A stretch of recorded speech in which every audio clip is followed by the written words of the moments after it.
বিশেষ অনুরোধ, আমাদের চ্যানেল ব্ল্যাক ইনভেনশন মুভিজকে সাবস্ক্রাইব করুন, কারণ আপনাদের সহযোগিতা এবং ভালোবাসা আমাদের জন্য একান্তই কাম্য।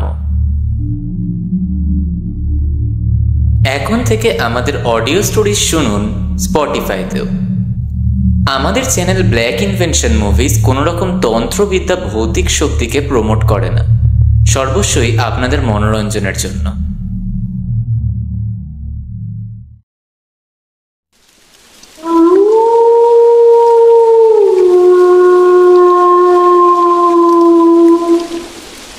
Black Invention।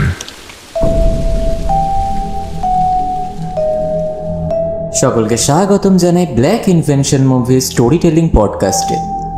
আজকের গল্প টিএম অরিজিনালস প্রেজেন্টস দেবদীপ ঘোষালের লিখিত incredible breathtaking and other stories.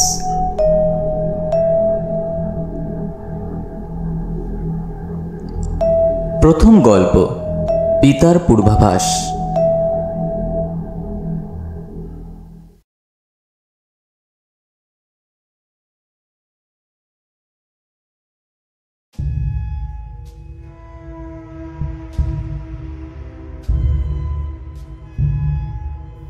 নমস্কার, আমি দেবদীপ ঘোষাল, এই বইয়ের লেখক। আমি একজন এমবিএ ছাত্র। আমি আপনাকে আমার বাবার মৃত্যুর অভিজ্ঞতার কথা বলবো।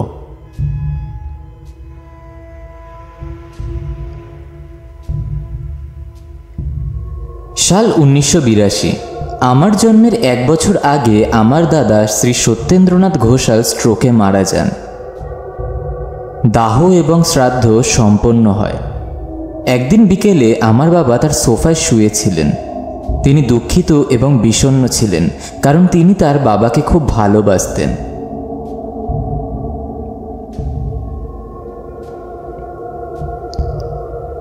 দুঃখিত অবস্থায় ঘরের সোফার মধ্যে তিনি বসেছিলেন এবং আচমকাই চারিদিকে ধোঁয়া বেরোতে শুরু করল।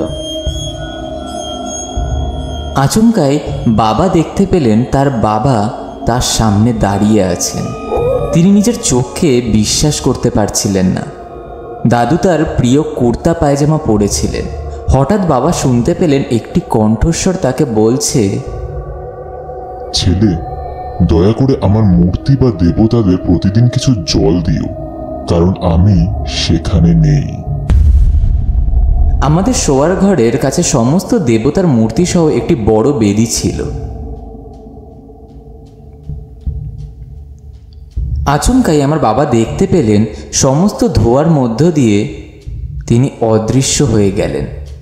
বাবা নিজেকে জিজ্ঞাসা করলেন এটা কিভাবে সম্ভব হতে পারে, কারণ আমি কয়েকদিন আগে তাকে দাহ করেছি। এই ঘটনার পর বাবা খুব কম লোককেই এটি সম্পূর্ণ বলেছিলেন। অনেকেই বলেছিলেন যে আপনি ভ্রান্ত ধারণা করছেন, কিন্তু এর কোনো বৈজ্ঞানিক ব্যাখ্যাও ছিল না। সেই ঘটনার পর বাবা প্রতিদিন স্নানের সময় সমস্ত মূর্তিতে জল দিতেন।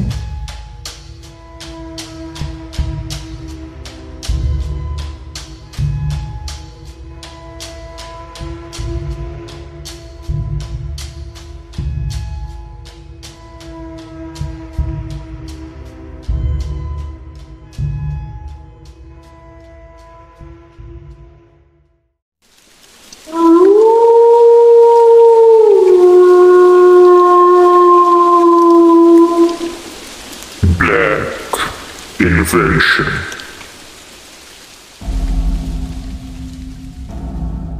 দ্বিতীয় গল্প, পার্ক স্ট্রিট কবরস্থান। আমি এখন কলকাতার একজন পদার্থবিদ্যার ছাত্রের ভাগ করা একটি অলৌকিক কার্যকলাপের কথা বলবো।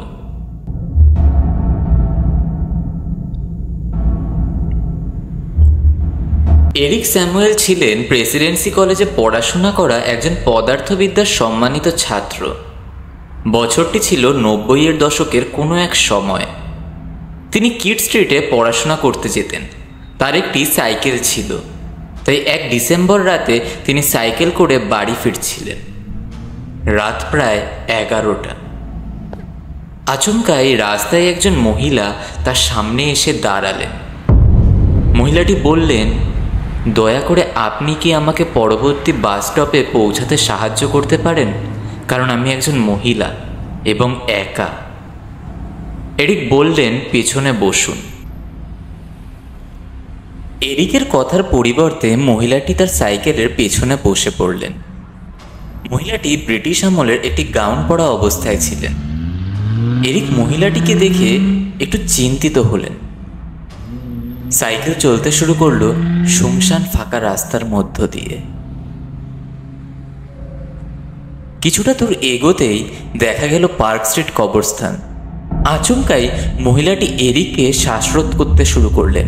তিনি শ্বাসরুদ্ধ হয়ে গেলেন, কিন্তু মহিলাটি আচমকাই এরিকের গলায় একটি ক্রুশ দেখতে পেয়ে কঙ্কালের মধ্যে পরিণত হয়ে গেল, অদৃশ্য হয়ে গেল আকাশে। এরিক অজ্ঞান হয়ে পড়ে গেল মাটিতে।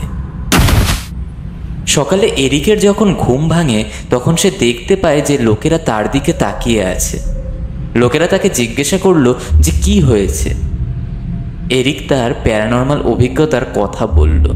তখন একজন লোক তাকে বলল যে সে মিসেস ক্লদ ডিসুজার ভূতকে দেখেছে। তার বিবাহিত জীবন সুখের ছিল, কিন্তু তার স্বামী তাকে প্রতারণা করছিল। একদিন মিসেস ক্লদ তার স্বামীকে অন্য মহিলার সাথে দেখে দুঃখে আত্মহত্যা করেন। তার মৃতদেহ পার্ক স্ট্রিট কবরস্থানেই দাফন করা হয়েছিল। প্রতিরাতে সে কোনো দুষ্ট ছেলে বা পুরুষকে দেখতে পেলে তার স্বামীর প্রতি প্রতিশোধের কারণে তাকে হত্যা করার চেষ্টা করে। সেই কারণেই রাত 11টার পর পার্ক স্ট্রিট কবরস্থানের পাশের রাস্তা দিয়ে কেউ যাতায়াত করে না। তোমার বুকের ক্রুশ তোমাকে তার হাত থেকে বাঁচিয়েছে।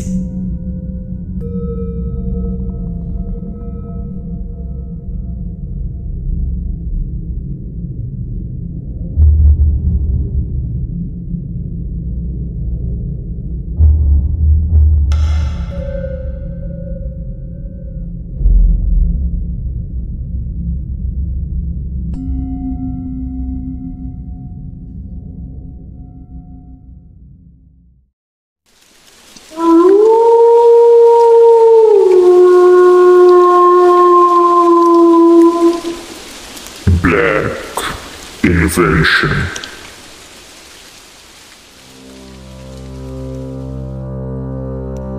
তৃতীয় গল্প, রুম নাম্বার 666।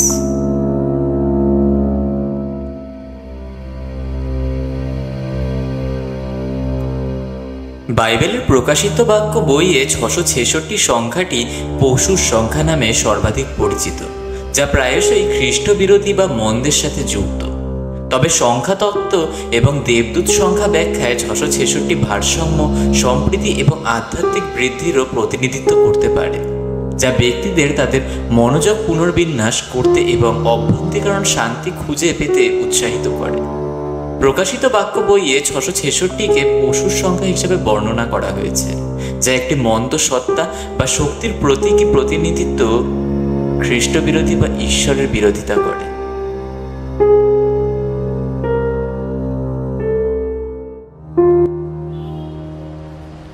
শন টেইলর ছিলেন একজন ইঞ্জিনিয়ার যিনি চিকাগোর একটি ইঞ্জিনিয়ারিং কোম্পানিতে কাজ করতেন।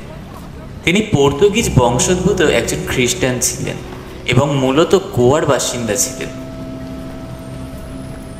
তিনি বিহারের ভগলপুরে রেল নির্মাণের জন্য একটি ইঞ্জিনিয়ারিং চুক্তি পেয়েছিলেন। তাকে প্রকল্পটি পরিদর্শনের দায়িত্ব দেওয়া হয়েছিল।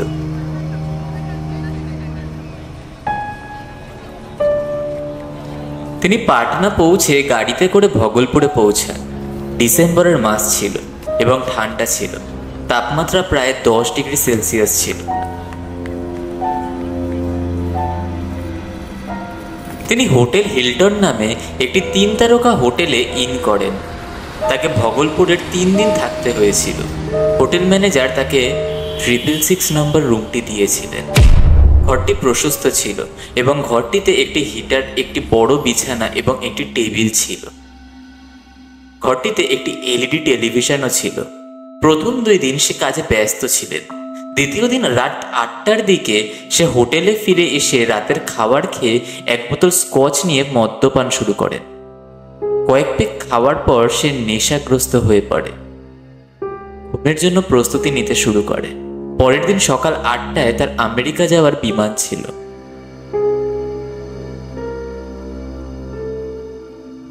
সময়টা ভোর 3টে।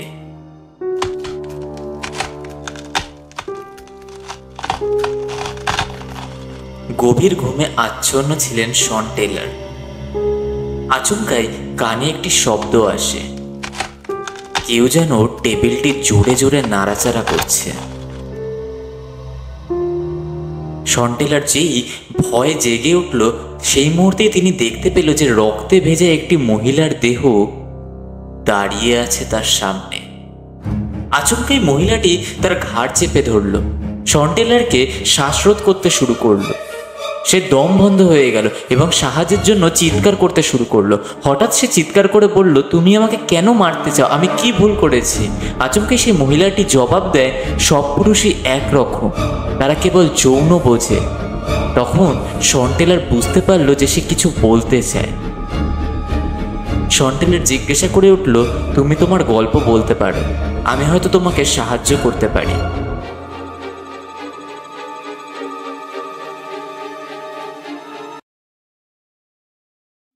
আমার নাম আলিস পার্কার। আমি মূলত চেন্নাই থেকে এসেছিলাম। আমি হরিশ্রী নিবাসন নামে একজনের প্রেমে পড়েছিলাম।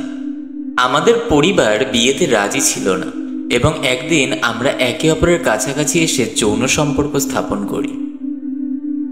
1 মাস পর আমি গর্ভবতী হই। আমরা পালিয়ে বিয়ে করার সিদ্ধান্ত নিই। আমি ভাগলপুরের এই হোটেলে এসে পৌঁছালাম। আমরা একটি মন্দিরে বিয়ে করেছিলাম, কিন্তু হরির আসল উদ্দেশ্য ছিল আমার গয়না চুরি করা। তাই আমরা এই 666 নাম্বার এই ঘরেই সহবাস করেছি। যখন আমি ভোর 3টের দিকে ঘুমিয়েছিলাম, সে ছুরি বের করে আমার পেটে ছুরি আঘাত করে। আমি সাথে সাথে মারা যাই এবং আমার সন্তানও মারা যায়। তারপর সে হোটেল ম্যানেজারকে ঘুষ দিয়ে আমার সমস্ত গয়না নিয়ে আমার দেহ এই ঘরের দেওয়ালের পাশে পুঁতে দেয়। আমি প্রতিশোধ নিতে চাই। শন সেই মুহূর্তে বলে উঠল, ন্যায় বিচার দেওয়ার পরিকল্পনা আমার কাছে আছে।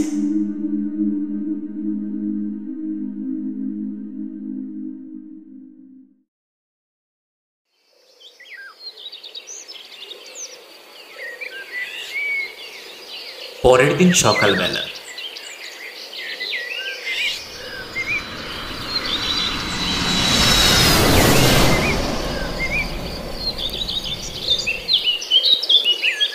সকালবেলা শন কিন্তু তার বিমানে ওঠেনি। সে হোটেল ম্যানেজারের থেকে কিছু চাইতে তার ঘরে ডেকে পাঠালো। তার নাম রবি সিং।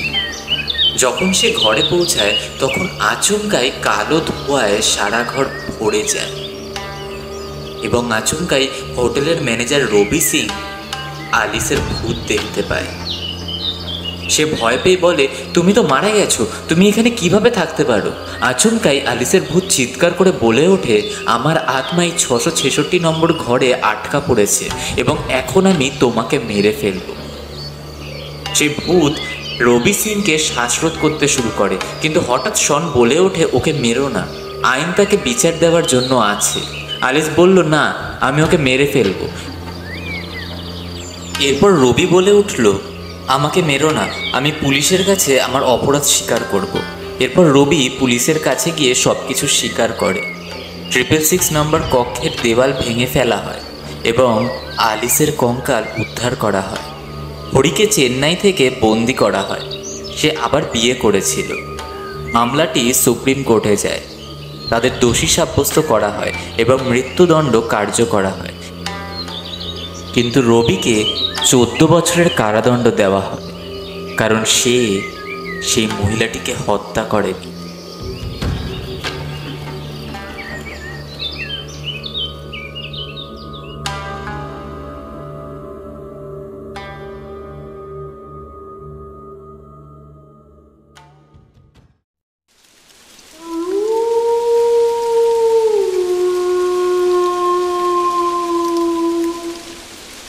Black Invention.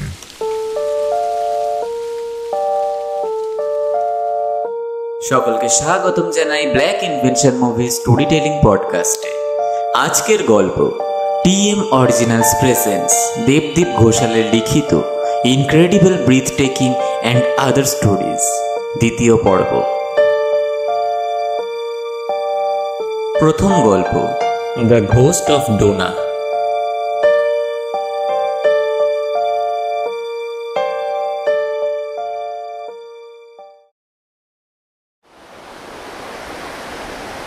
আমি জানি না তুমি গোয়ার ডোনা পাওলা সমুদ্র সৈকতের কথা শুনেছ কিনা। এটি পানাজির ডোনা পাওলা পাড়ায় অবস্থিত একটি জনপ্রিয় পর্যটন কেন্দ্র। এটি মান্ডোভি এবং জুয়ারি নদীর মিলনস্থলে অবস্থিত এবং আরব সাগরে প্রবাহিত হয়েছে। সমুদ্র সৈকতটি তার নৈসর্গিক সৌন্দর্যের জন্য পরিচিত, যার মধ্যে একটি পাথরের স্থানও রয়েছে যেখানে আমরা সমুদ্র দেখতে পাই এবং সূর্যাস্ত।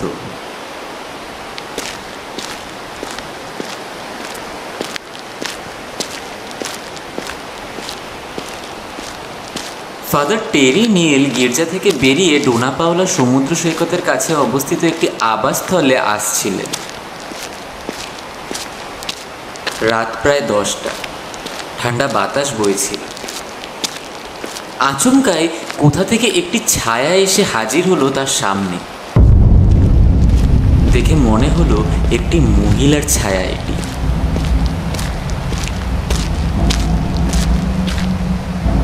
আচমকাই ফাদার টেরিকে আঁচড় দিতে শুরু করে সেই ছায়াটি।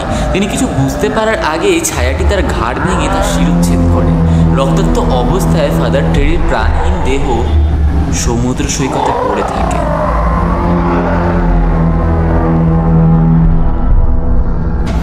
সকালে সমুদ্র সৈকতে তার মৃতদেহ উদ্ধার করা হয় এবং পুলিশ আসে। তারা ভেবেছিল কোনো হিংস্র প্রাণী এটি করেছে, কিন্তু কাছাকাছি এলাকায় কোনো প্রাণী ছিল না। তাই এই মামলাটি অমীমাংসিতভাবে বন্ধ করে দেওয়া হয়েছিল।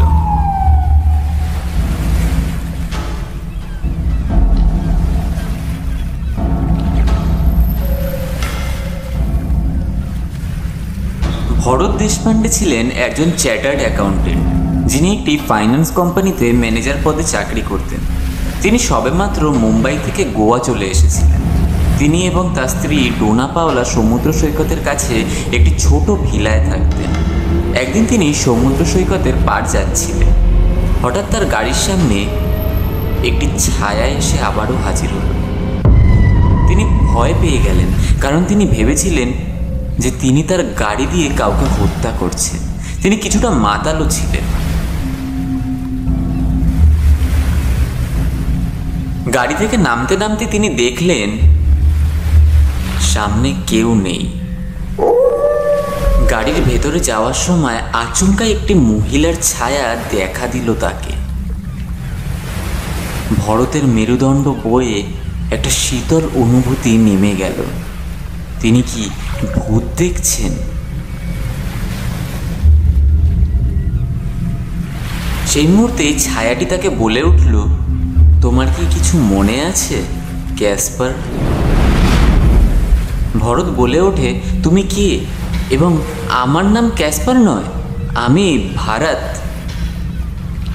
ছায়াটি বলে উঠল, আমি আশা। তুমি কি আমাকে মনে রাখোনি? এরপরে ছায়াটি পর্তুগিজ ভাষায় একটি কবিতা উচ্চারণ করল।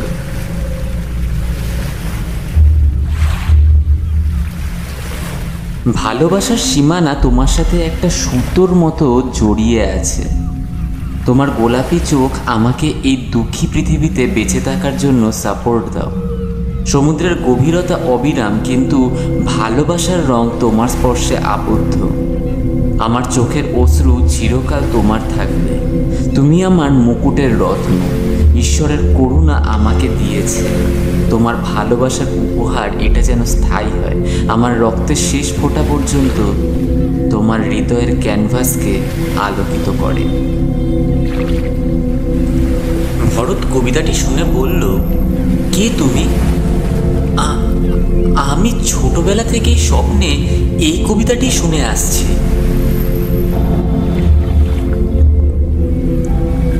এরপর ছায়াটি তার পূর্বজন্মের কথা বলল। তোমার নাম ক্যাসপার ড্রেক্স এবং আমার নাম আশা সিং। তুমি একজন পর্তুগিজ ভ্রমণকারী ছিলে যে গোমন্তকে এসেছিলে, যার নাম এখন গোয়া। আমরা প্রেমে পড়েছিলাম এবং ডোনা পাওলার কাছে গির্জায় বিয়ে করেছিলাম, কিন্তু আমাদের বিয়ে দেওয়া ফাদার টেরি আমার দেহ চেয়েছিলেন। তাই তিনি এক রাতে আমাদের ডেকে তোমার বুকে ছুরি রেখে আমাকে ধর্ষণ করেন। আমার দেহটি জলাশয়ে ফেলে দেওয়া হয় এবং তোমার দেহটি কবরস্থানে দফন করা হয়। ফাদার টেরি লোকেদের বলেন যে কিছু দস্যু তোমাকে হত্যা করে আরব সাগরে ফেলে দিয়েছে। হঠাৎ ভরত সব কিছু মনে করতে শুরু করে। সে চিৎকার করে বলল, আশা, আমার সব কিছু মনে আছে। তুমি যে কবিতাটি বলেছিলে তা আমি লিখেছিলাম।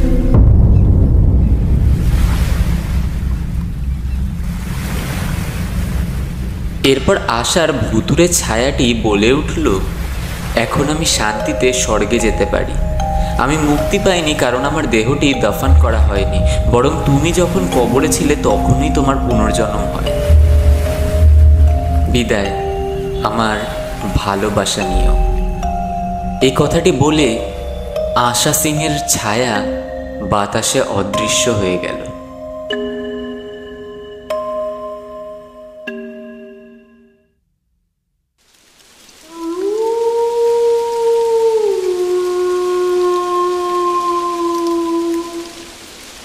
Black Invention.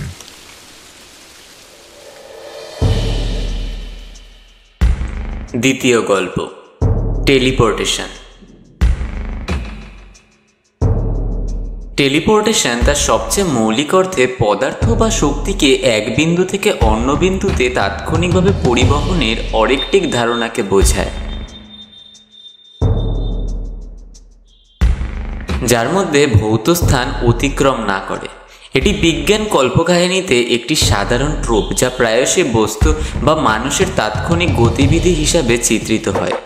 যদিও সত্য তাৎক্ষণিক পদার্থ টেলিপোর্টেশন সম্পূর্ণরূপে তাত্ত্বিক, কোয়ান্টাম টেলিপোর্টেশন, কোয়ান্টাম তথ্য স্থানান্তর একটি প্রক্রিয়া, কোয়ান্টাম পদার্থবিদ্যায় অধ্যয়ন করা একটি বাস্তব ঘটনা।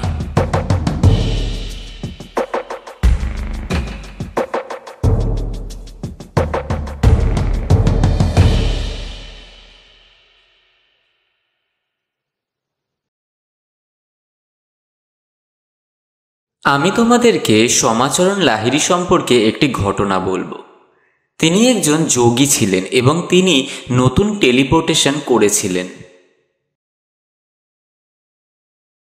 তিনি এই ঘটনাটি তার অটোবায়োগ্রাফি অফ অযোগী বইয়ে লিখেছেন।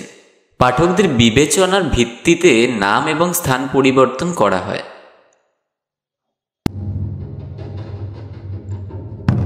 তখন ব্রিটিশ রাজ্যের সময় ছিল এবং সমাচরণ লাহিড়ী কলকাতাতে একটি আর্থিক সংস্থায় হিসাবরক্ষক হিসেবে কর্মরত ছিলেন। তার বসের নাম ছিল মিস্টার জন ম্যালকম। একদিন তিনি তার বসকে খুব বিষণ্ণ এবং হতাশ দেখতে পেলেন। তিনি জিজ্ঞাসা করলেন, কি হয়েছে? ম্যালকম বললেন যে আমার স্ত্রী লন্ডনে থাকেন, তিনি খুব অসুস্থ এবং হাসপাতালে আছেন, কিন্তু আমার এত কাজ আছে যে আমি তাকে দেখতে লন্ডনে যেতে পারবো না। মিস্টার লাহিড়ী কিছু বললেন না এবং সেই স্থান ছেড়ে চলে গেলেন। কয়েকদিন পর তিনি মিস্টার ম্যালকমকে বললেন যে আপনার স্ত্রী অল রাইট। তিনি জিজ্ঞাসা করলেন, আপনি কিভাবে জানেন?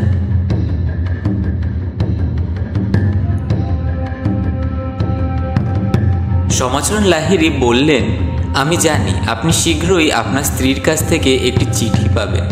কয়েকদিন পরে তিনি তার স্ত্রীর কাছ থেকে একটি চিঠি পেলেন এবং তিনি বললেন যে আমি ভালো আছি এবং আমি আপনাকে দেখতে ভারতে আসছি। মিস্টার ম্যালকম খুব খুশি হলেন।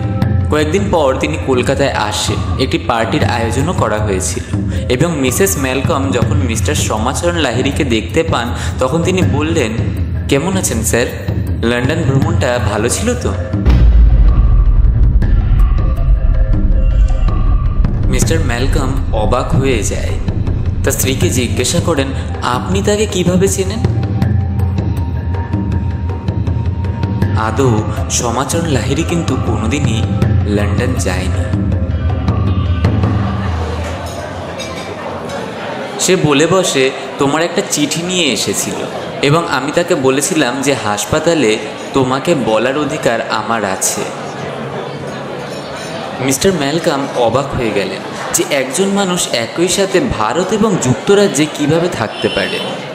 মিস্টার লাহিড়ী বললেন, ধ্যানের মাধ্যমে আমি আমার আত্মাকে বিশ্বের যে কোনো জায়গায় স্থানান্তর করতে পারি।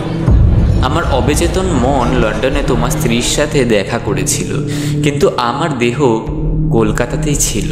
এটি টেলিপোর্টেশনের একটি স্পষ্ট উদাহরণ ছিল।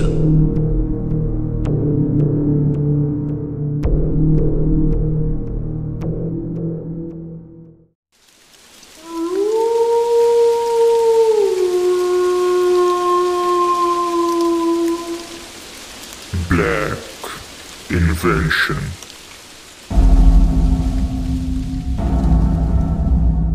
তৃতীয় গল্প, ভিলা ক্যাসানোভা।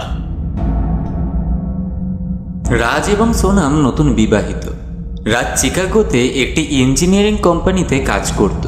সে একজন মেকানিক্যাল ইঞ্জিনিয়ার ছিল। তারা ফ্রান্সে সম্মাননা জানাতে যাওয়ার সিদ্ধান্ত নেয়। প্যারিসে পৌঁছানোর পর তারা একটি হোটেল চেক করে।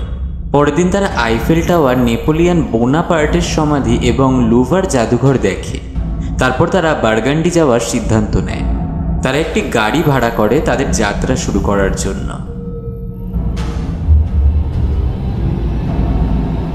রাজ গাড়ি চালাচ্ছিলেন এবং রাত প্রায় 11টা বাজে। হঠাৎ তারা একটি তুষার ঝড়ের কবলে পড়ে এবং তাদের গাড়িটা কাজ করা বন্ধ করে দেয়। জীবনের কোনো চিহ্ন না থাকায় সোনাম ভয় পেয়ে যান এবং তারা একটি বনের ভেতরে ছিলেন। সোনাম বলে ওঠে, এখন আমরা কি করব? কোথাও কি কোনো সাহায্য নেই? রাজ বলল, চিন্তা করো না, চলো রাত কাটানোর জন্য একটা হোটেল বা বাসা খুঁজে বের করি। সকালে আমি একজন মেকানিক ডেকে গাড়ি সার্ভিসিং করাবো। তারা গাড়ি থেকে নেমে হাঁটতে শুরু করল। কাছাকাছি একটাও বাড়ি ছিল না এবং প্রচণ্ড তুষারপাত হচ্ছিল। তাপমাত্রা প্রায় 10 ডিগ্রি সেলসিয়াস। হঠাৎ তারা দেখতে পেল একটি বড় ভিলা। বোর্ডে লেখা ছিল ভিলা ক্যাসানোভা। তারা ঘন্টা বাজালো এবং একজন সুন্দরী তরুণী দরজা খুলল। তার বয়স সম্ভবত 30-এর কোঠায়। সে বলল, স্বাগতম, আমার নাম লুইস পেটিট। তোমার গাড়ি নষ্ট হয়ে গেছে এবং রাতের জন্য তোমার একটি আশ্রয়ের প্রয়োজন। কথাটি শুনে সোনাম অবাক হয়ে যায়। জিজ্ঞাসা করে বসে, তুমি এটা কিভাবে জানো? লুইস বলে ওঠে, মানুষ সম্ভবত এই জঙ্গলে হারিয়ে যায় এবং আশ্রয়ের জন্যই আসে এই ভিলাতে। এখানে এটাই একমাত্র ঘর। তাই তারা ঘরে ঢুকল। ঘরটি বিশাল ছিল। ঘরগুলি ফুটবল মাঠের আকারের ছিল। দেওয়ালে মধ্যযুগীয় যুগের ছবি ঝুলছিল। রাজ লুইসের সৌন্দর্য এবং মনোমুগ্ধকর কথাবার্তায় সৌন্দর্যে মুগ্ধ হয়ে গেল। লুইস রাজের গলায় পড়া ওম লকেটটির দিকে তাকিয়েছিল। লুইস তাদের একটি বিশাল ঘরে নিয়ে গেল এবং বলল, তোমরা এখানে রাতের জন্য বিশ্রাম নিতে পারো। আমি তোমাদের জন্য কিছু খাবার আনতে চাই। রাজ জিজ্ঞাসা করলো, কত টাকা দিতে হবে? লুইস বলল, টাকার দরকার নেই, কারণ তোমরা আমার অতিথি। কয়েক মিনিটের মধ্যে সে কিছু চিকেন সসেজ এবং 1 বোতল ওয়াইন নিয়ে ফিরে এলো। সে বলল, শুধু ওয়াইনটার স্বাদ নাও, এটা বার্গান্ডি অঞ্চলের। তারপর সে বলল, শুভরাত্রি স্যার, সকালে দেখা হবে, এবং লুইস চলে গেল। দম্পতি তাদের রাতের খাবার খেয়ে রাতের জন্য ঘুমানোর প্রস্তুতি নিতে শুরু করল। রাজ এবং সোনামের নতুন বিবাহিত ছিল বলে তাই তারা যৌন মিলনের কথা ভাবল। তারা উলঙ্গ হয়ে যৌন মিলন শুরু করল। এরপর তারা কিছুক্ষণ গল্প করল এবং তারপর রাতের জন্য ঘুমিয়ে পড়ল।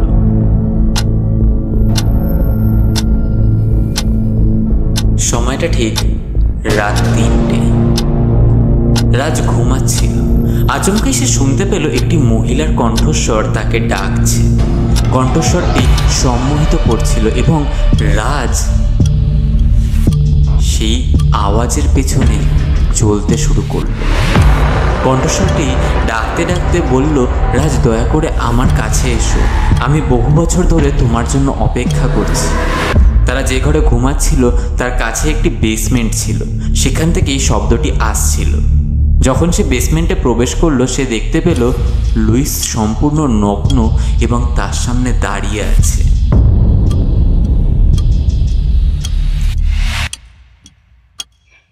এরপর সে তাকে প্রলুব্ধ করে তার পোশাক খুলে সহবাস শুরু করলো। হঠাৎ লুইস একটি ছুরি বের করে রাজকে ছুরিঘাত করতে চাইল। সে হঠাৎ বেরিয়ে এসে আত্মরক্ষার চেষ্টা করলো। রাজ লুইসকে জিজ্ঞাসা করলো, কেন তুমি আমাকে হত্যা করতে চাও? আমি কি করেছি?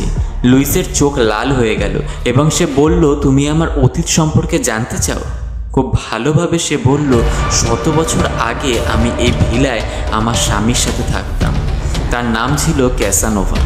সে আমার সাথে প্রতারণা করত এবং অন্য মেয়েদের আমার বাড়িতে এনে তাদের সাথে যৌন সম্পর্ক স্থাপন করত। আমি হতাশগ্রস্ত এবং বিরক্ত ছিলাম এবং তার সাথে ঝগড়া করতাম। আমি জাদুবিদ্যা অনুশীলন করতাম এবং একদিন আমি একটি চুক্তি করি শয়তানের সাথে। সেই শয়তান আমাকে বলেছিল, যদি তুমি মানুষ বলি দাও এবং তাদের কলিজা কেটে খাও তাহলে তুমি অনন্ত জীবন এবং অনন্ত যৌবন পাবে। তাই আমি আমার স্বামীকে হত্যা করেছি এবং তার কলিজা খেয়েছি। তারপর থেকে আমি অনেক মানুষকে হত্যা করেছি এবং তাদের কলিজা খেয়েছি। আমার বয়স এখন 50। যখন সে রাজের কলিজা ছিঁড়তে যাচ্ছিল তখন আচমকাই রাজ কোথার থেকে এক কণ্ঠস্বর শুনতে পায়, লুইসের কপালে ওমলকেটটি স্পর্শ করাও। আওয়াজটি শুনেই লুইস হঠাৎ চিৎকার করতে শুরু করে। তারপর তার শরীর আগুনে জ্বলে ওঠে এবং সে জীবন্ত পুড়ে যায়। তার শরীর ছাই হয়ে যায়। রাজ ক্লান্ত এবং হতাশ হয়ে ঘরে ফিরে আসে। সকালে তারা একজন মেকানিককে ডেকে গাড়ির সার্ভিসিং করিয়ে তাদের গন্তব্যে চলে যায়। রাজ তার জীবনে কখনো সোনামকে এই ভয়াবহ ঘটনা সম্পর্কে কিছু বলেনি। যে কণ্ঠস্বর সে শুনেছিল তা আসলে কার কণ্ঠস্বর রাজ তা কখনো জানতেই পারেনি।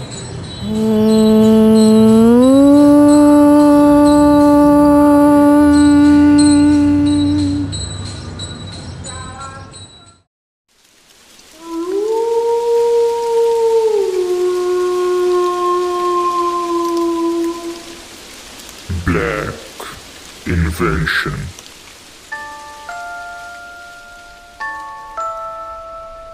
সকলকে স্বাগতম জানাই Black Invention Movie storytelling পডকাস্টে। আজকের গল্প টিএম অরিজিনালস প্রেজেন্স দেবদীপ ঘোষালের লিখিত incredible breathtaking and other stories episode 3।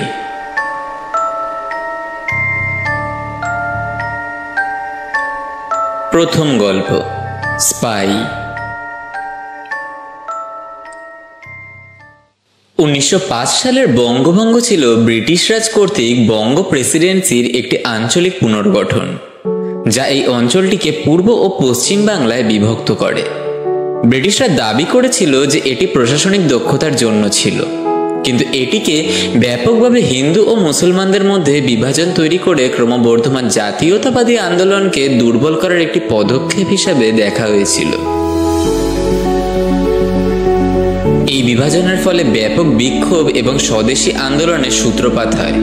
অবশেষে 1911 সালে এটি বাতিল হয়ে যায়। সিআর দাস, বাল গঙ্গাধর তিলকের মতো বেশ কয়েকজন বিপ্লবী বঙ্গভঙ্গ আন্দোলনকে আরো জোরালো করতে চেয়েছিলেন।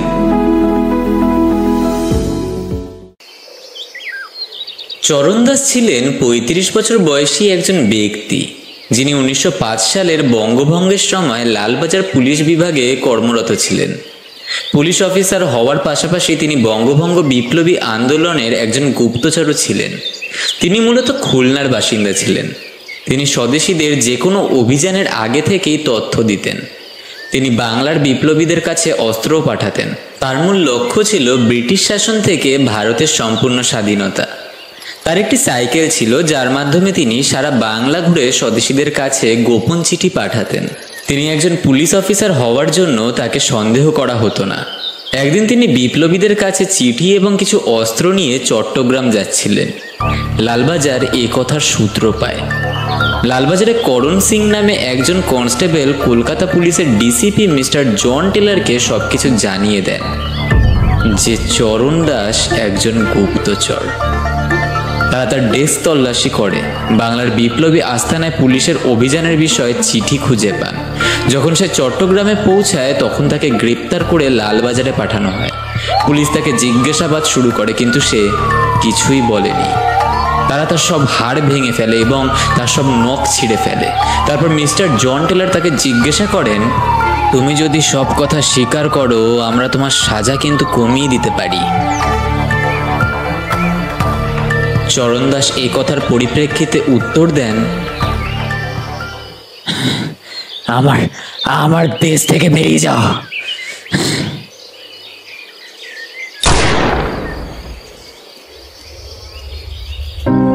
মৃত অবস্থায় তার দেহ গঙ্গায় ফেলে দেওয়া হয়।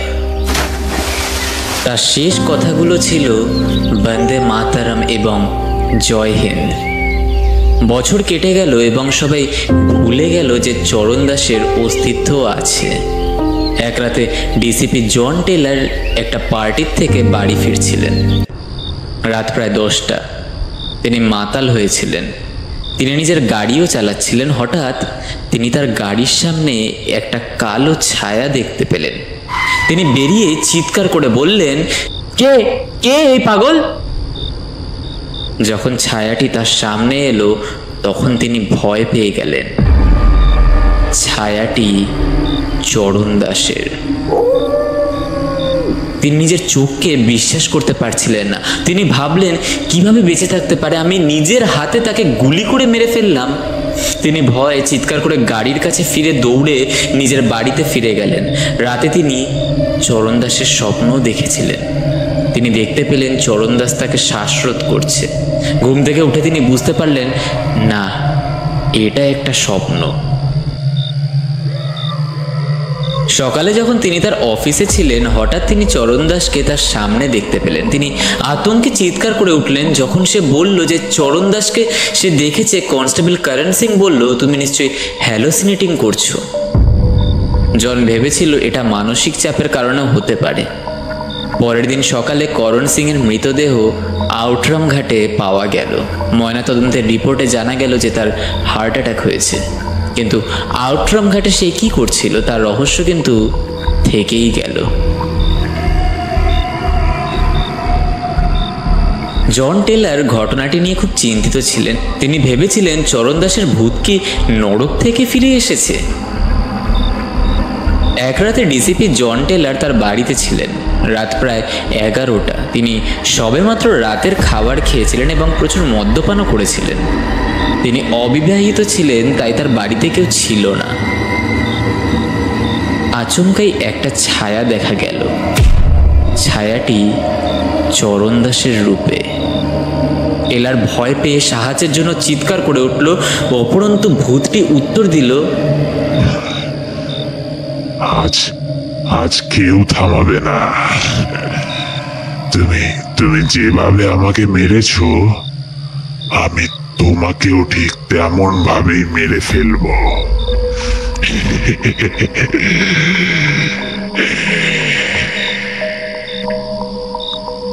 টেলর উত্তর দিল,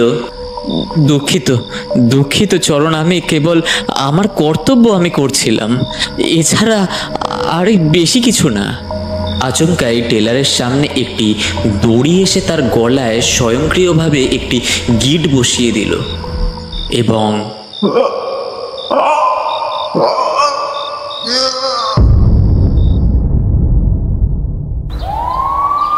সকালে সবাই টেলরকে ফ্যানের সাথে ঝুলন্ত অবস্থায় দেখতে পেল। সে মারা গেছে। মৃতদেহের সামনে একটি চিরকুট দেখা গেল। এতে কেবল একটি শব্দ লেখা ছিল, প্রতিশোধ।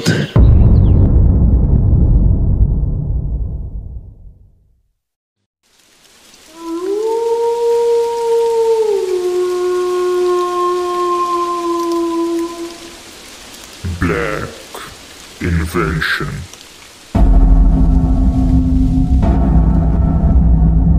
দ্বিতীয় গল্প, ইন্ডিগো মুভমেন্ট।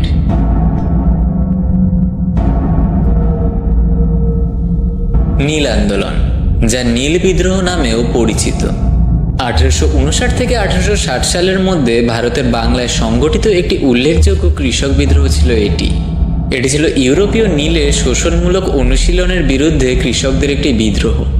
কৃষকরা প্রতিকূল পরিস্থিতিতে নীল চাষ করতে বাধ্য করেছিল। ইউরোপীয় নীল চাষিরা ভারতীয় কৃষকদের তাদের সেরা জমিতে নীল চাষ করতে বাধ্য করেছিল, প্রায়শই কম দামে এবং শোষণমূলক চুক্তির অধীনে। এর ফলে কৃষকদের জন্য ব্যাপক ঋণ এবং দুর্দশার সৃষ্টি হয়েছিল। 1859 সালে বাংলার নদিয়া জেলায় এই আন্দোলন শুরু হয়েছিল, যখন দিগম্বর বিশ্বাস এবং বিষ্ণু বিশ্বাসের মতো ব্যক্তিত্বদের নেতৃত্বে কৃষকরা নীল চাষ করতে অস্বীকৃতি জানায়। বিদ্রোহটি যশোর, পাবনা, খুলনা এমনকি বিহারেও ছড়িয়ে পড়ে। 1859 সালে নীল পরিকল্পনা অত্যন্ত সফলভাবে চলছিল। 1857 সালের বিদ্রোহের পর ব্রিটিশরা ভারতের বেশিরভাগ অংশ দখল করে নেয়। বেশ কয়েকজন সিপাহীকে মৃত্যুদণ্ড পর্যন্ত ফাঁসিতে ঝুলিয়ে দেওয়াও হয়। নীল চাষিরা একদিনের ভাত ও ডালও পেত না এবং ব্রিটিশ নীল মালিকরা বেকন ও ডিম দিয়ে তাদের পেট ভরত। তারা পার্টি করত এবং জমিদার এবং ব্রিটিশ উচ্চপদস্থ কর্মকর্তাদের অসংখ্য বোতল মদ পরিসেবন করত। জন চিপ ছিলেন একজন নীল বাগানের মালিক, যিনি অত্যন্ত নিষ্ঠুর ছিলেন এবং কৃষকরা কাজ করতে অস্বীকৃতি জানালে তাদের মারধরও করতেন। একদিন নিতাই বড়ুয়া নামে একজন কৃষক কাজ করতে অস্বীকৃতি জানান এবং বিদ্রোহ করেন। সে বক্তব্য রাখেন, যদি আপনি আমাকে টাকা না দেন তবে আমি কাজ করব না। তার সাথে কাজ করা তার স্ত্রীও তা করতে অস্বীকৃতি জানান। মিস্টার চিপ এত বিরক্ত হয়েছিলেন এবং তার চোখ লাল হয়ে গিয়েছিল। তিনি বলেছিলেন, তুমি নোংরা নিগ্রো, তুমি আমার আদেশ অমান্য করার সাহস করছো। তিনি তাকে চাবুক দিয়ে মারতে শুরু করেন যতক্ষণ না তিনি অর্ধমৃত হন। তারপর তিনি তার স্ত্রীকে ধর্ষণ করেন এবং তার সামনেই তাকে হত্যা করেন। তারপর তাকে অন্ধকূপে পাঠানো হয় এবং আটকে রাখা হয়। 1 সপ্তাহ ধরে তাকে কোনো খাবার ও জল দেওয়া হয়নি, ফলে 1 সপ্তাহ পর সে মারা যায়। তার সহযোগীরা মৃতদেহগুলো নদীতে ফেলে দেয়।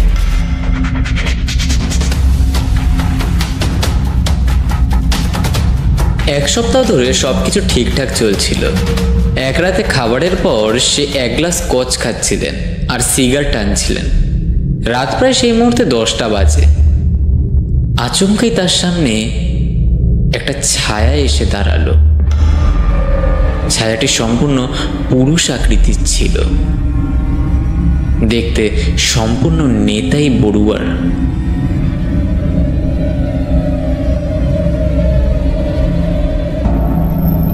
মিস্টার চিপ এরূপ দেখে ভাবলেন তিনি হয়তো ভ্রান্ত ধারণা করছেন, কিন্তু হালকা চোখ ডলেই তাকাতে দেখলেন, না, এ তো নেতাই বড়ুয়া। মিস্টার চিপ বলে উঠলেন, এটা কিভাবে সম্ভব? আমি যে নিজের হাতে তোমাকে মেরে ফেলেছি। নেতাই বড়ুয়া বলল, আমি মারা গেছি, কিন্তু আমার আত্মা কিন্তু মরেনি। আচমকাই নেতাই বড়ুয়ার আত্মা মিস্টার চিপকে শ্বাসরোধ করে হত্যা করে যতক্ষণ না তার প্রাণহীন দেহ ঘরে পড়ে থাকে। সকালে চাকররা মিস্টার চিপের মৃতদেহ রক্তাক্ত অবস্থায় দেখতে পায়।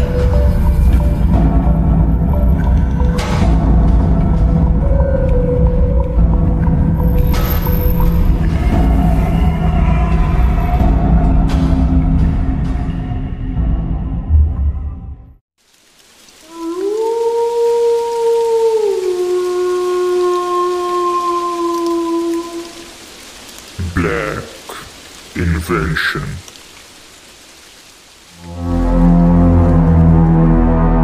তৃতীয় গল্প, ইয়েতি।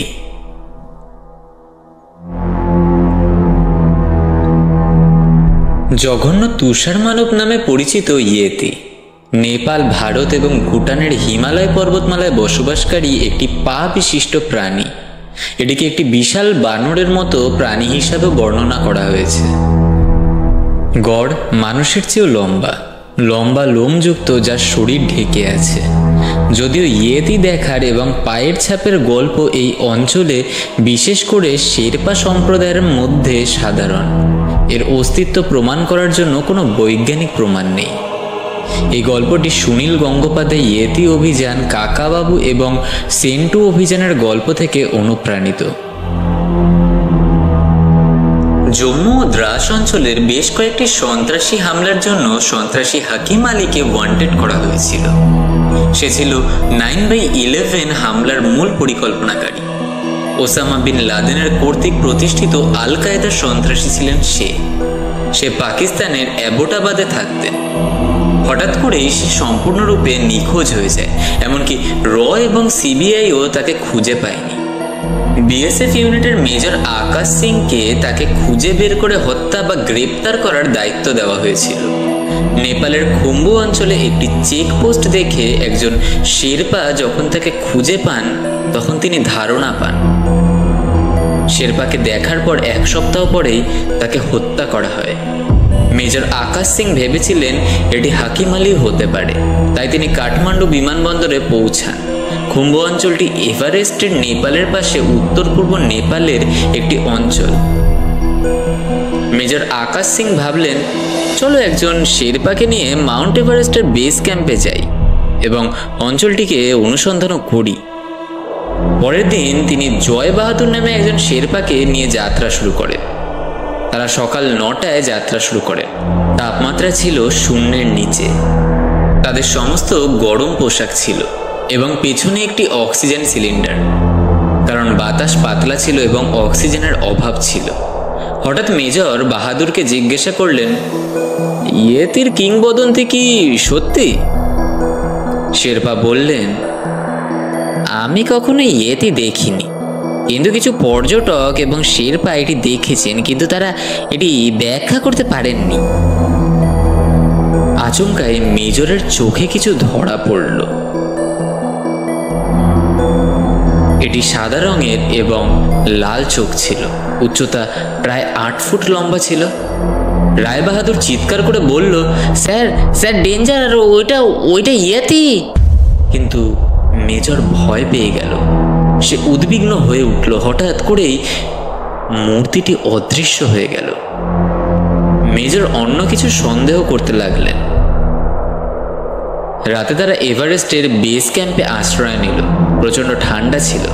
মেজর কিছু হুইস্কি পান করল এবং বাহাদুরের রান্না করা খাবারটি খেলেন। তাতে কিছু মটরশুঁটি এবং ভাজা ডিম ছিল। রাতে যখন সে তার তাঁবুতে বিশ্রাম নিচ্ছিল তখন সে পাহাড় থেকে একটি গর্জন শুনতে পেল। সে নিজের পিস্তলটি স্পর্শ করে তালা খুলে তার জ্যাকেটের পাশে রাখল।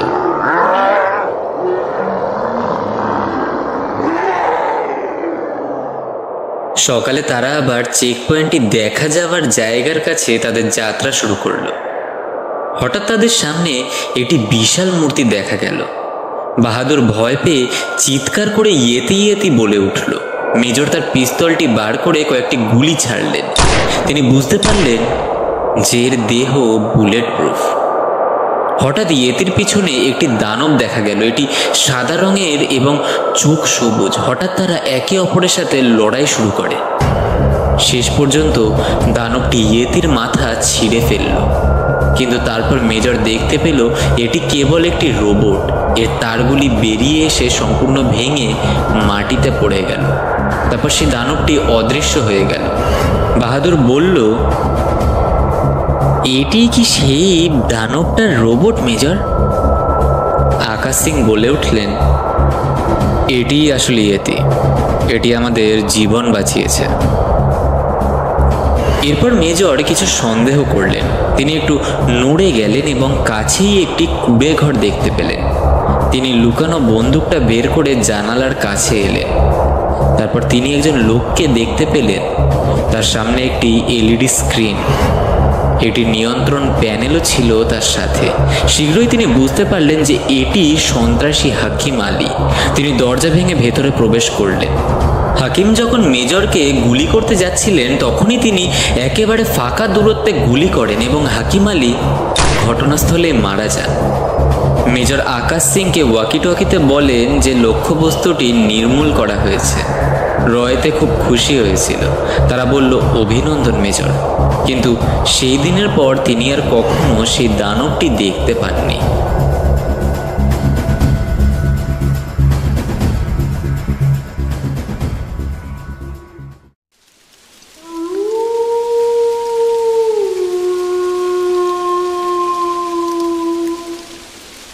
Black Invention.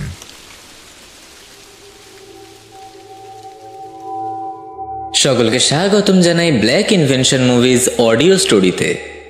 আজকের গল্প টিএম অরিজিনালস প্রেজেন্টস দেবদীপ ঘোষালের লিখিত incredible breathtaking and other stories episode 4। প্রথম গল্প, হোমোসেক্সুয়ালিটি। বিনোদ ছিলেন একজন সফটওয়্যার ইঞ্জিনিয়ার, যিনি বেঙ্গালুরুতে একটি আইটি কোম্পানিতে কর্মরত ছিলেন, এবং সিমরান ছিলেন তার স্ত্রী, যিনি একজন পেশাদার লেখক। তারা বেঙ্গালুরুতে এসে ভাড়ার জন্য একটি বাড়ি খুঁজছিলেন।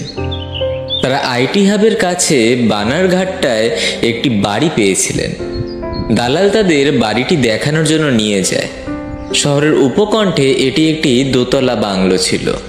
বাড়িটি ছিল বড় এবং 4টি শোয়ার ঘর, নিচে 2টি শোয়ার ঘর এবং দ্বিতীয় তলায় 2টি ছিল। দালাল জানালেন যে বাড়ির আসল মালিক মার্কিন যুক্তরাষ্ট্রে থাকেন এবং তার নাম শঙ্কর নাইডু।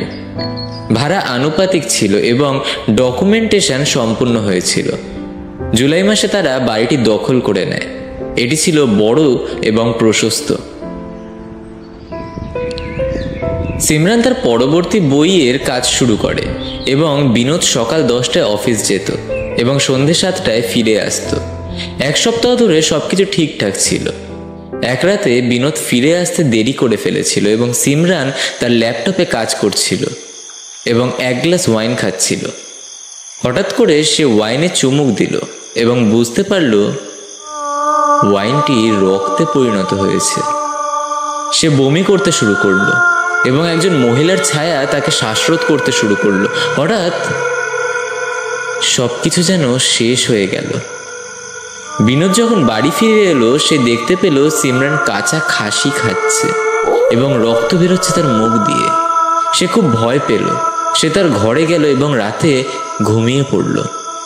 সকালে ঘুম থেকে উঠে সে দেখতে পেল সিমরান তার জন্য 1 কাপ কফি নিয়ে আসছে। সে অবাক এবং ভীত হয়ে গেল, কিন্তু রাতের কথা কখনো বলল না। সে চিন্তিত ছিল যে একজন ব্যক্তি যে কখনো মাংস খায়নি, কারণ সিমরান নিরামিষাশী ছিল, সে কিভাবে মাংস খাচ্ছে। পরের দিন রাত 12টার দিকে বিনোদ ঘুমাচ্ছিল। হঠাৎ সে সিমরানকে তার ঘাড় শক্ত করে চেপে ধরতে দেখে। সে বুঝতে পারল যে সে ভোগান্তিতে ভুগছে এবং জিজ্ঞাসা করলো, তুমি কে? তুমি যদি আমাকে কিছু বলতে চাও, আমি শুনতে প্রস্তুত। সিমরানের চোখ লাল হয়ে গেল এবং সে বলল, সবাই আমার স্বামীর মতো। এটা ছিল একটি নারীর কণ্ঠস্বর। এরপর সে তার গল্প বলতে শুরু করলো। আমার বিয়ের পর সে একবারও আমাকে স্পর্শ করেনি এবং প্রতি রাতে পুরোপুরি মাতাল হয়ে আসতো। আমি ভেবেছিলাম তার কিছু একটা সমস্যা আছে।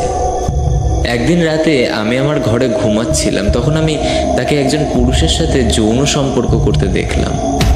আমি এসে তাকে থাপ্পড় মেরে বললাম, এটা তোমার গোপন কথা? সে বলল, হ্যাঁ, আমি সমকামী।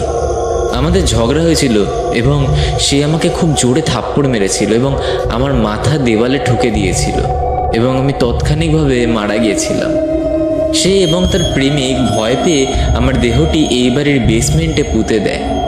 সে পুলিশকে বলেছিল যে আমি অন্য একজনের সাথে পালিয়ে গেছি। পুলিশটি মামলাটি বন্ধ করে দেয়। তারপর সে এবং তার প্রেমিক মার্কিন যুক্তরাষ্ট্রে চলে যায়। আমার ভূত চিরকাল এই বাড়িতেই থেকে যায়। বিনোদের চোখ থেকে জল গড়িয়ে পড়ে। সে বলে ওঠে, আমি তোমাকে ন্যায় বিচার দেব।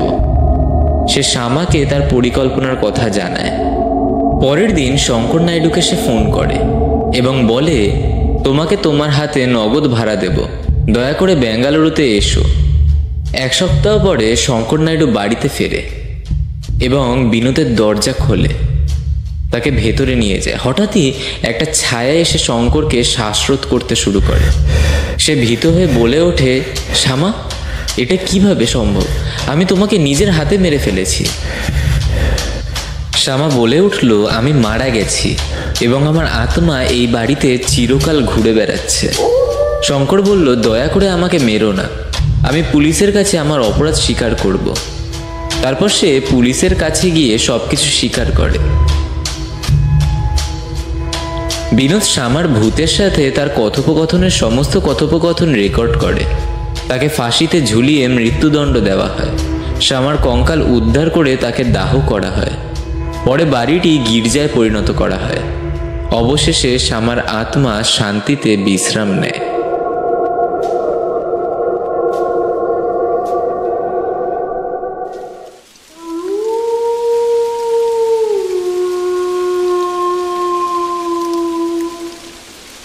Black Invention.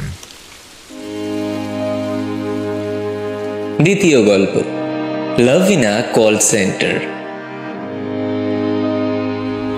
জয় চক্রবর্তী ছিলেন একজন বাঙালি ব্রাহ্মণ ছেলে। তিনি কলকাতার কসবাতে তার বাবা মায়ের সাথে থাকতেন। তার বাবা একজন সরকারি কর্মচারী ছিলেন।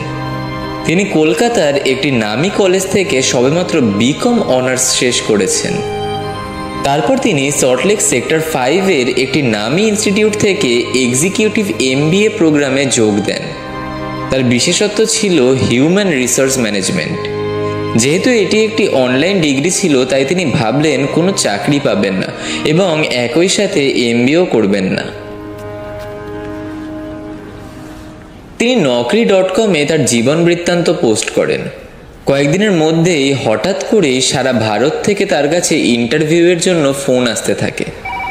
একদিন একটি কল সেন্টার থেকে 5ম বিভাগে ইন্টারভিউয়ের জন্য ডেকে পাঠায়। তিনি জানান যে তিনি ফিনান্সে স্নাতক ডিগ্রি অর্জন করেছেন। HR-এর সাথে কথা বলে তাকে ইন্টারভিউয়ের জন্য ডাক পাঠায়। সকাল 10টায় তিনি প্রেরিত ঠিকানায় অফিসে পৌঁছান। তিনি আনুষ্ঠানিক পোশাক পরেছিলেন এবং তার বয়স ছিল মাত্র 24 বছর। যখন তিনি HR-কে দেখলেন, তখন তিনি তার সৌন্দর্য অভিভূত হয়ে গেলেন। তিনি নিজের পরিচয় দিলেন। তার নাম কামিনী। তিনি একজন পাঞ্জাবি মহিলা ছিলেন। তাদের মুখোমুখি কথা হয়। তারপর সে শেষে জিজ্ঞাসা করে, কেন আমাদের কোম্পানি তোমাকে নিয়োগ করবে? জয় বলল, কারণ আমি কঠোর পরিশ্রমী এবং আমি দ্রুত শিখতে পারি। জয় মুগ্ধ হয়ে তাকে এই কথা বলল। তোমাকে টেক সাপোর্ট এক্সিকিউটিভ পদের জন্য নিয়োগ করা হয়েছে। তোমার বেতন প্রতি মাসে 10,000 টাকা হবে। সে নিয়োগপত্র প্রিন্ট করে বলল, আগামীকাল থেকে যোগদান করো। তোমার শিফটের সময় সকাল 6:30 থেকে বিকেল 3:30 পর্যন্ত, কারণ এটি একটি অস্ট্রেলিয়ান শিফট। তুমি 2 সপ্তাহের জন্য প্রশিক্ষণ পাবে। তারপর একটি পরীক্ষা হবে এবং যদি তুমি তা পূরণ করো তাহলে তোমাকে নিয়োগ দেওয়া হবে। তোমার বেতনের তারিখ আগামীকাল থেকে শুরু হবে। জয় খুব খুশি হয়ে মিষ্টির বাক্স নিয়ে বাড়ি চলে যায়। তার বাবা মা খুশি, কারণ তাদের ছেলে এখন থেকে শুরু করবে উপার্জন। এটি একটি নামী ব্র্যান্ডের টেলিকম প্রক্রিয়া ছিল এবং তারা অস্ট্রেলিয়ান গ্রাহকদের জন্য প্রযুক্তিগত সহায়তা প্রদান করত। 2 সপ্তাহের মধ্যে সে প্রশিক্ষণটি সম্পন্ন করেন এবং তিনি তার চাকরি শুরু করেন। একদিন তাকে HR বিভাগে ডাকা হয়েছিল তার ব্যাংকের চেক বই নেওয়ার জন্য। তারা তার জন্য একটি ব্যাংক অ্যাকাউন্ট খুলেছিল। কামিনী সেখানে উপস্থিত ছিল। সে জয়কে একজন অন্তর্মুখী বলে মনে করে। সে জিজ্ঞাসা করলো, কেন তুমি কথা বলছো না? জয় উত্তর দিল, আমি খুব নার্ভাস, কারণ এটা আমার প্রথম কাজ। কামিনী বলল, তোমাকে ভয় পাওয়ার দরকার নেই। আমরা তোমাকে সব পরিস্থিতিতে সাহায্য করব এবং আমি কোনো দানব নই, আমি তোমাকে খেয়ে ফেলবো না। সেই দিনের পর তারা বন্ধু হয়ে গেল এবং তাদের লাঞ্চের বাক্স ভাগাভাগি করত। মাঝে মধ্যে কামিনী তার প্রিয় খাবার নিয়ে আসতো এবং মাঝে মধ্যে জয় নিয়ে যেত তার জন্য সন্দেশ। সে বলল তার বয়স 30 বছর এবং সে নিউটাউনে থাকতো। সে হিউম্যান রিসোর্স ম্যানেজমেন্টে একটি নামী বিদেশি বিশ্ববিদ্যালয় থেকে MBA করেছে। জয় নতুন পাঞ্জাবি সাবলীল, কারণ তার মা পাঞ্জাবি ছিলেন। তারা পাঞ্জাবি ভাষায় কথা বলতো। দিনের পর দিন কামিনীর প্রতি জয়ের ভালোবাসা তৈরি করে, যা প্রেমে পরিণত হয়। কিন্তু সে তাকে প্রস্তাব দিতে ভয় পেত। দুপুরের খাবারের সময় যখন সে কামিনীর সাথে দেখা করত, তখন সে প্রতিদিন 1 কাপ চা পান করত এবং জয় তার প্রতি তার ভালোবাসার নিদর্শন হিসেবে কাগজের কাপটি ডাস্টবিনে না ফেলে তার সাথে নিয়ে যেত। কামিনী এ সম্পর্কে কিছুই জানত না। একদিন পুরো অফিসের একটি পাবে পার্টি ছিল, কারণ সেই দিন কোম্পানির প্রতিষ্ঠা দিবস ছিল। ডিসেম্বর মাস ছিল এবং জয় একটি স্যুট এবং প্যান্ট পরে এসেছিল। কামিনী একটি লাল গাউন পরে এসেছিল। সবাই উপভোগ করছিল। কোম্পানির 10ম বর্ষ হওয়ার কারণে একটি বড় কেক কাটা হয়েছিল। সবাই মদ্যপান করছিল এবং খাবার খাচ্ছিল। জয় এবং কামিনী মজা করছিল এবং হাসছিল। ততক্ষণে তারা ভালো বন্ধু হয়ে গেছে। রাতে কামিনী জয়কে জিজ্ঞাসা করল,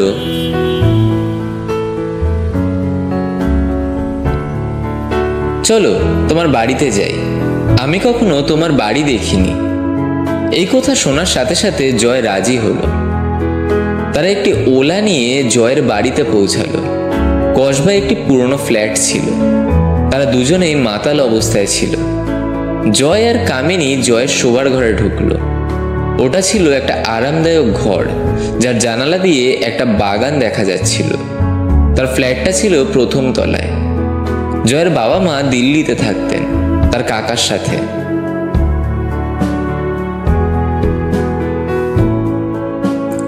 হঠাৎ জয় কামিনীকে বলল সে বাথরুমে যেতে চায়।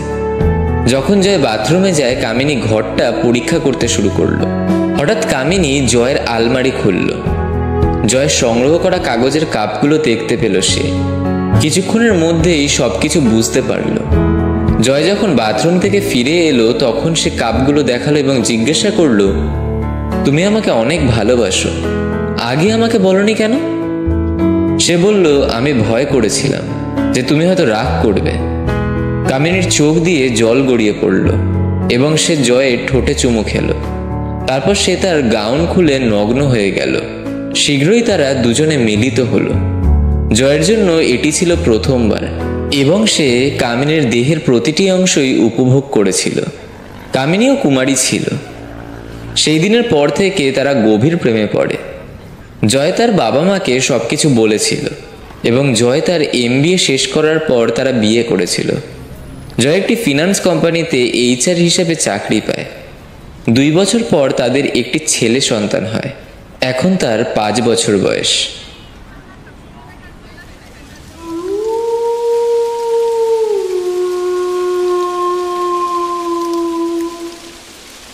Black Invention.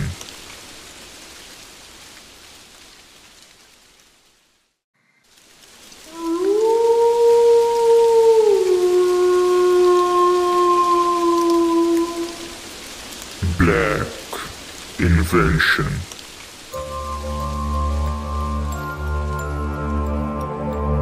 সকলকে স্বাগতম জানাই ব্ল্যাক ইনভেনশন মুভিজ অডিও স্টোরিতে। আজকের গল্প TM অরিজিনালস প্রেজেন্টস দেবদীপ ঘোষালের লিখিত incredible breathtaking and other stories episode 5। প্রথম গল্প, নিয়ার ডেথ এক্সপেরিয়েন্স।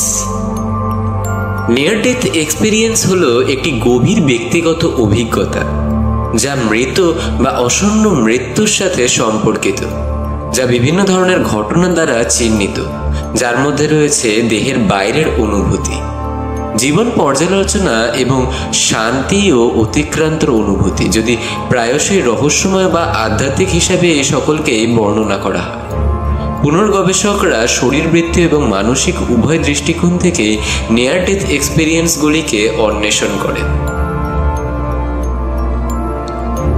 এই সত্য কাহিনীটি গুগল সূত্র থেকে গৃহীত।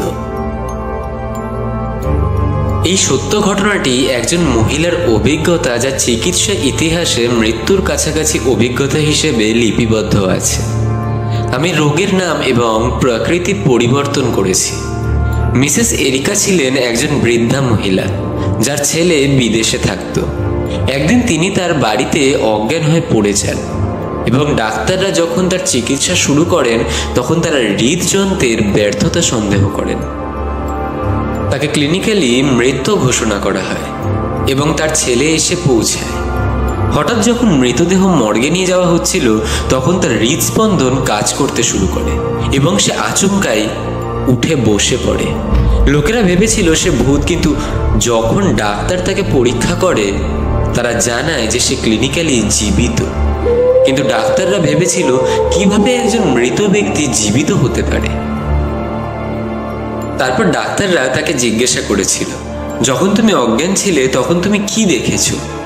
এবং সে তার পরিপ্রেক্ষিতে যা বলেছিল তা খুবই ভয়াবহ ছিল। সে বলেছিল যে সে তার নিজের দেহ স্থির অবস্থায় পড়ে থাকতে দেখেন এবং একটি অন্ধকার সুড়ঙ্গ তিনি দেখেন যেখানে সে তার মৃত আত্মীয়দের দেখতে পাচ্ছিলেন এবং তারা বলছিল যে তোমার সময় এখনো আসেনি, এবং তারা যেন ধোঁয়ার মাধ্যমে কোথায় উধাও হয়ে গেল।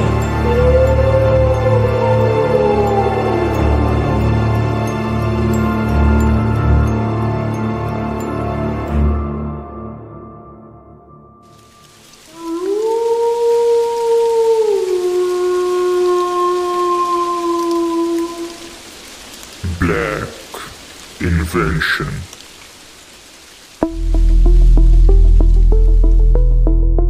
দ্বিতীয় গল্প, দ্য হার্ট রিপার। সোনাগাছির কথা তোমরা শুনেছ কিনা জানি না। এটা কলকাতার একটি রেড লাইট এরিয়া। এটা উত্তর কলকাতার যতীন্দ্রমোহন এভিনিউ অর্থাৎ সিআর এভিনিউ এর উত্তরে এবং বিডন স্ট্রিট এবং শোভাবাজারের সংযোগস্থলের কাছে অবস্থিত একটি এলাকা, যা মার্বেল প্যালেস এরিয়া থেকে প্রায় 1 কিলোমিটার উত্তরে অবস্থিত।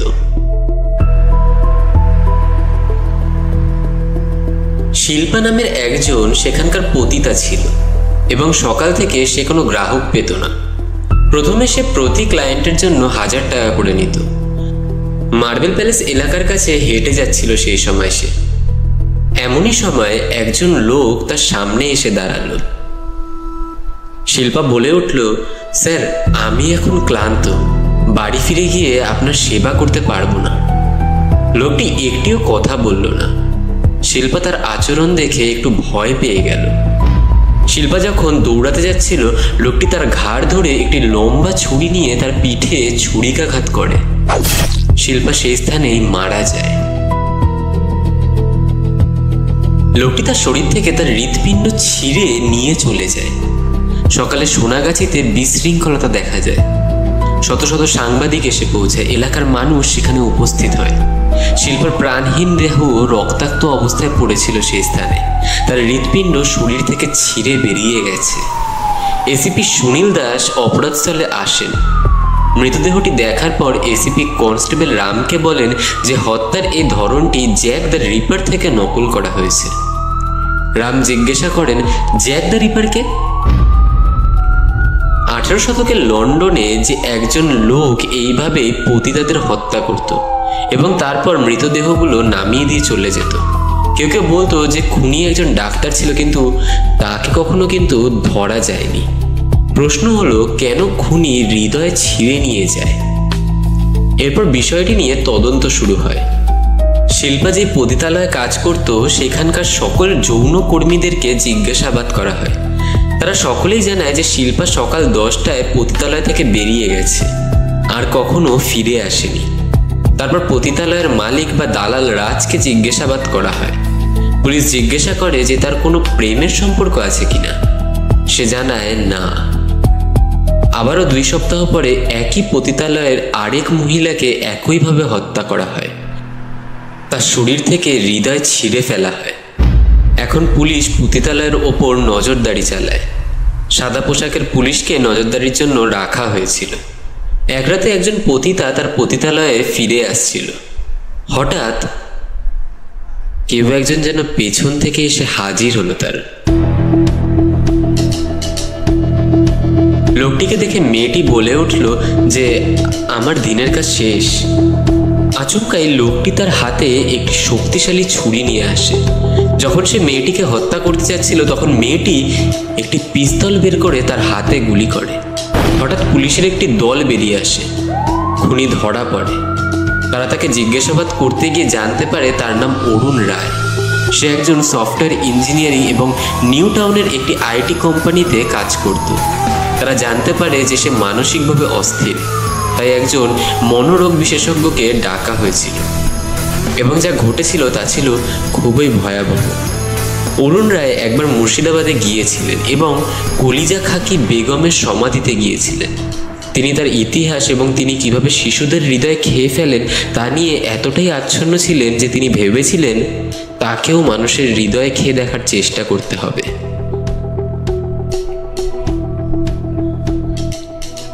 যেহেতু পতিতারা একটি সহজ লক্ষ্য ছিল, তাই তিনি তাদের হত্যা করেন এবং তাদের হৃদয় খেয়ে ফেলেন।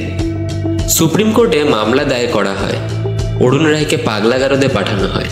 সেখানে তিনি তার বাকি জীবন কাটিয়ে দেন এবং শেষ পর্যন্ত তিনি মারা যান।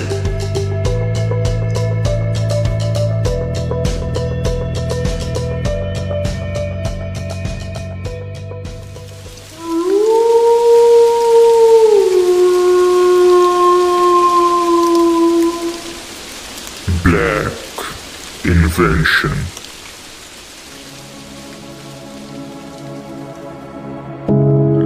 তৃতীয় গল্প, স্ল্যাভেরি।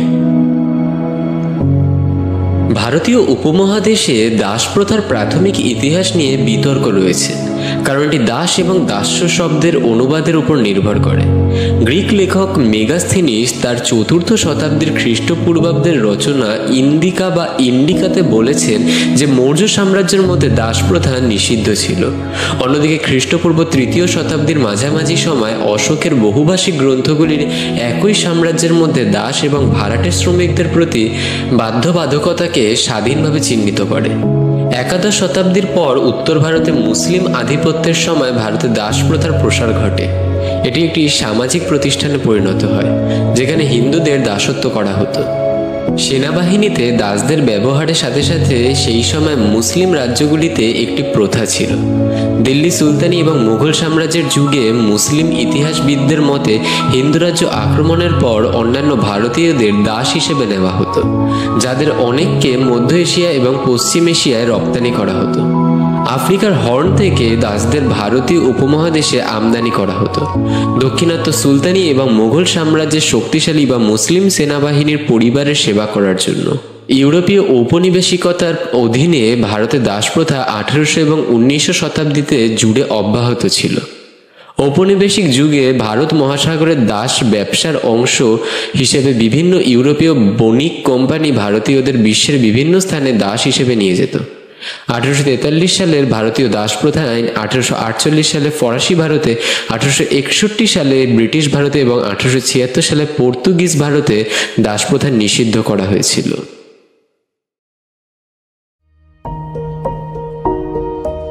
অম্বরের জন্ম আফ্রিকার এক ইথিওপিয়া পরিবারে হয়। তার পরিবার খুবই দরিদ্র ছিল এবং দিনে একবেলা খাবার জোগাড় করতেও তারা পারত না। তাই তারা তাকে 7 বছর বয়সে একজন বাগদাদি ব্যবসায়ীর কাছে বিক্রয় করে দেয়। সে তাকে বাগদাদে নিয়ে যায়।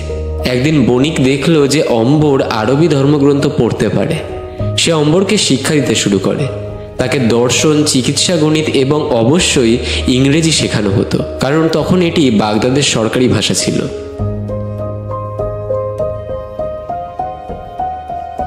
সে অম্বরকে গেরিলা যুদ্ধের প্রশিক্ষণও দিয়েছিলেন। তারপর তিনি তাকে ব্রিটিশ ইস্ট ইন্ডিয়া কোম্পানির একজন অফিসারের কাছে 9 জন খাবারের বিনিময়ে বিক্রি করে দেন। তখন ব্রিটিশ রাজ্যের সময় ছিল এবং দাসদের সাথে খারাপ আচরণও করা হতো। অফিসার তাকে তখনকার ব্রিটিশ রাজের রাজধানী দিল্লিতে ভারতে নিয়ে যান। তিনি দিনে একবার খাবার পেতেন এবং কিছু ভুল করার জন্য দিনে রাতে চাবুক দিয়ে মারধরও খেতেন। সেই বছর কর্নেল ডিউক এবং ডাচেস বিশেষভাবে দিল্লিতে ভারত সফর করছিলেন। তাদের নাম ছিল হেনরি এবং মার্গারেট। তারা দিল্লিতে ভাইজারের বাসভবনে থাকতেন। অম্বরের বয়স তখন 21 বছর। যখন দম্পতি অম্বরে আসেন তখন তাদের কিছু ওয়াইন খেতে দেন। একজন দাসের ইংরেজিতে কথা শুনে ডাচেস খুব অবাক হয়েছিলেন, কারণ অম্বর তাকে জিজ্ঞাসা করেছিলেন, ম্যাডাম, আপনি কি কিছু ওয়াইন চান? তিনি জিজ্ঞাসা করেছিলেন, আপনি কি ইংরেজি শিখেছেন? তিনি বাগদাদেই উচ্চারণ করেছিলেন। ডিউক তাকে তাদের প্রধান ভৃত্য নিযুক্ত করেছিলেন, কারণ তিনি ইংরেজি জানতেন। একদিন ডিউক এবং ডাচেস রাতের খাবার খাচ্ছিলেন। তখন আম্বার ডিউকের প্যান্টে কিছু ওয়াইন ফেলে দেন। তিনি রেগে যান এবং তার চোখ লাল হয়ে যায়। তিনি তৎক্ষণাৎ তার সৈন্যদের তাকে 100টি বেত্রাঘাত করার নির্দেশ দিলেন। তাকে বাইরে নিয়ে যাওয়া হলো এবং চাবুক দ্বারা তার পিঠে আঘাত করা হলো। তিনি যন্ত্রণায় চিৎকার করলেন। এরপর তিনি তার ঘরে চলে গেলেন। মার্গারেট ডিউকের আদেশ খুবই বিরক্ত এবং উদ্বিগ্ন ছিল। তিনি অম্বরকে তার ঘরে ডাকলেন। তার পিঠ সম্পূর্ণ থেতলে গেছে। তিনি তার ঘরে প্রবেশ করার সাথে সাথে তিনি জিজ্ঞাসা করলেন কিভাবে একজন মানুষ অন্য মানুষের প্রতি এত নির্দয় হতে পারে। অম্বর বললেন, আমি কেবল দাস ম্যাডাম, আমার কোনো অধিকার নেই। তিনি তার ক্ষত খুলে তাতে কিছু মলম দিলেন। তিনি তাকে জিজ্ঞাসা করলেন, আপনি কোথা থেকে এসেছেন? অম্বর বললেন, আমি ইথিওপিয়া থেকে এসেছি। তারপর তিনি তার জীবনের কথা বললেন। মার্গারেট তার দুঃখের কথা শুনে খুব দুঃখিত হলেন। তিনি জিজ্ঞাসা করলেন, আপনার মাতৃভূমি সম্পর্কে আপনার কি মনে আছে? অম্বর বললেন, আমাদের বাড়ির কাছে প্রতিদিন সকালে আমি সিংহ এবং হরিণ একসাথে ঘুরে বেড়াতে দেখতাম এবং সবুজ পরিবেশও ছিল অসাধারণ। সেই রাত থেকে তারা বন্ধু হয়ে ওঠে। প্রতিদিন সকালে আম্বার মার্গারেটের জন্য ফুল আনতেন এবং তিনি তার চুলের পেছনে একটি ফুল রাখতেন। তাদের বন্ধুত্ব শীঘ্রই মোহ এবং তারপর প্রেমে পরিণত হয়। এক রাতে তিনি আম্বারকে তার ঘরে ডাকলেন। ডিউক নিঃশব্দে ঘুমাচ্ছিলেন এবং তিনি সম্পূর্ণ মাতাল ছিলেন। মার্গারেট অম্বরকে বললেন, আমি তোমাকে ভালোবাসি। অম্বর অবাক হয়ে গেলেন এবং বলে উঠলেন, আমি কেবল একজন দাস ম্যাডাম, এই সম্পর্কে কোনো ভবিষ্যৎ নেই। হঠাৎ মার্গারেট আম্বারকে চুমু খেতে শুরু করলেন। তিনি তার ঠোঁটে চুমু খেতে শুরু করলেন। সে তার গাউন খুলে তার প্যান্টি এবং ব্রা খুলে দিল। শীঘ্রই তারা সহবাস শুরু করলেন। যৌনতার পর মার্গারেট অম্বরকে বললেন যে ঈশ্বরের চোখে সবই সমান, কোনো শ্রেণীগত বাধা নেই, ভালোবাসা পবিত্র। সেই রাত থেকে ডিউক যখন বাইরে থাকতেন তখন তারা প্রায়শই যৌন মিলন করতেন। এক রাতে তারা যৌন মিলন করছিলেন। তখন ডিউক আচমকাই ঘরে প্রবেশ করেন এবং তাদের এক আপসজনক পরিস্থিতিতে দেখতে পান। তিনি খুব রেগে যান এবং আম্বরকে হত্যা করার জন্য তার তরবারি বার করেন। কিন্তু তরবারি যুদ্ধে আম্বর খুবই পারদর্শী এবং যার দরুন তাকে পরাজিত করতে পারেননি। তারপর তিনি তার সৈন্যদের তাকে হত্যা করার নির্দেশ দেন।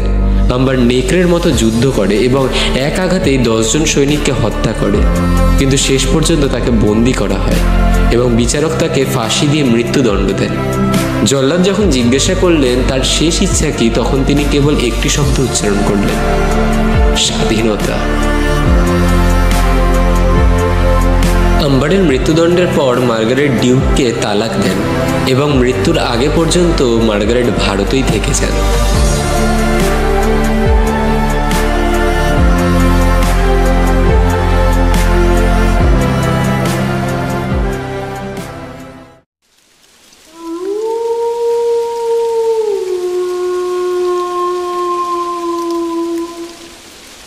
Black Invention.